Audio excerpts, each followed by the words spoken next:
Hi, I want to talk to you about a concept that is so important in curriculum design that I can't emphasize enough.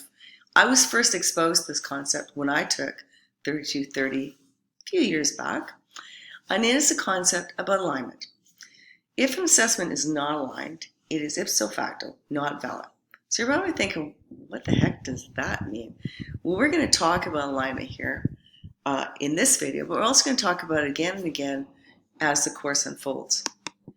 So content and assessment alignment are critical for valid assessment. So I want to pause to think about that for a minute. What does that mean?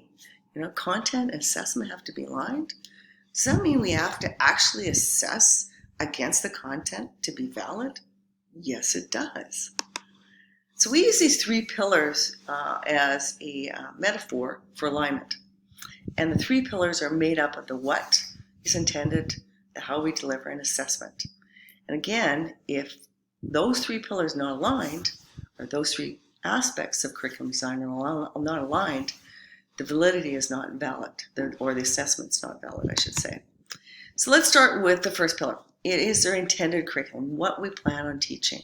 So you think back, if you've taken 3210 curriculum design, think back to how did we design a curriculum? We started by doing a gap analysis or a needs assessment. What was the skills gap we're trying to close? What was the future skills and knowledge and abilities that people needed? Those types of things. And that's what's defined.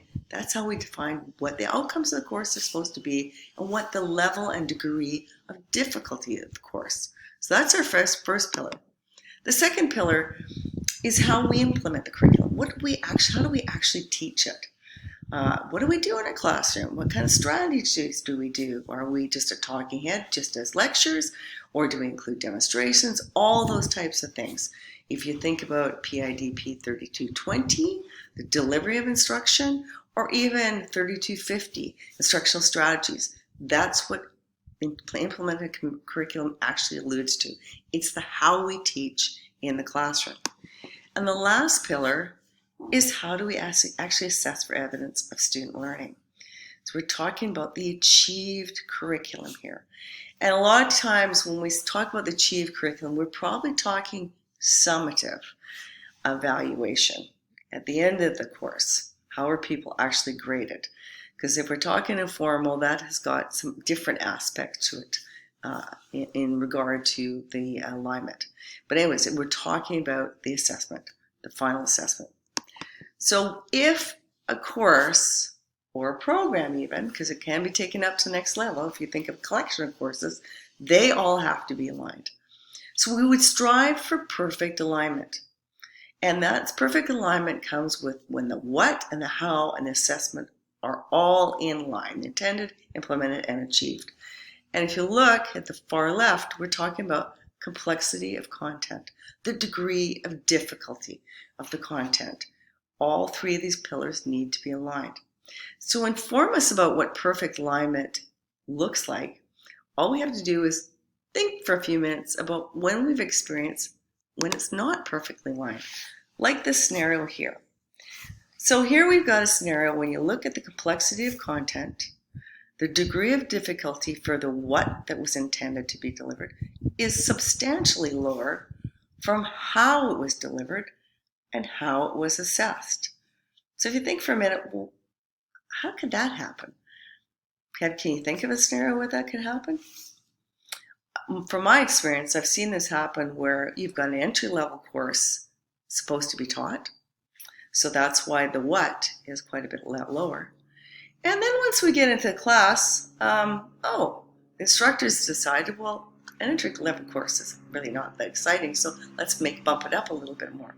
Or in some cases, where you've got a group of people that have already had a prerequisite knowledge.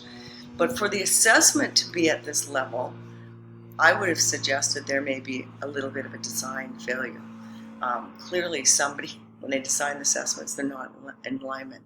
So what could be some of the challenges that come out of this scenario?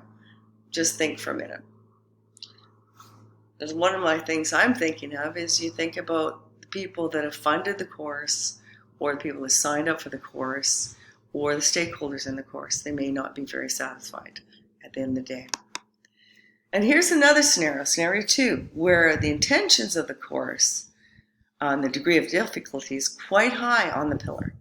Yet, once we've gotten to the class, it's been assessed at a lower level, or it's been delivered at a lower level, and it's been assessed at a lower level. So what might be some of the driving factors behind that scenario?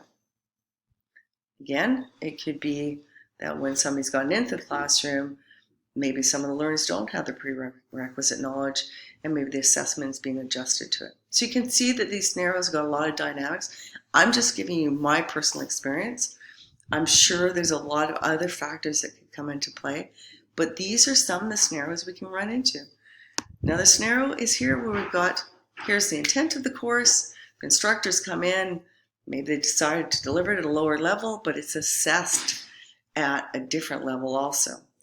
This is not that uncommon, and this would be a real challenge for the learners that have come in and being the intent of the delivery of the content has been at so much of a lower level that when I've gotten to the test, I failed.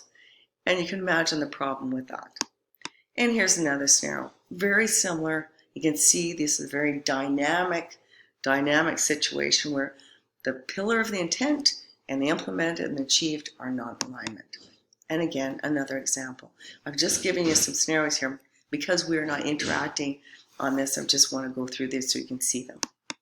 So again, our striving for perfect alignment. That's what we're looking for. And one of the ways you can actually audit your own courses to see if they're aligned is do a bit of a deconstruct of your course. Go back to your intended curriculum, go back to your DACUM, go back to your learning outcomes, and look at your assessment instruments.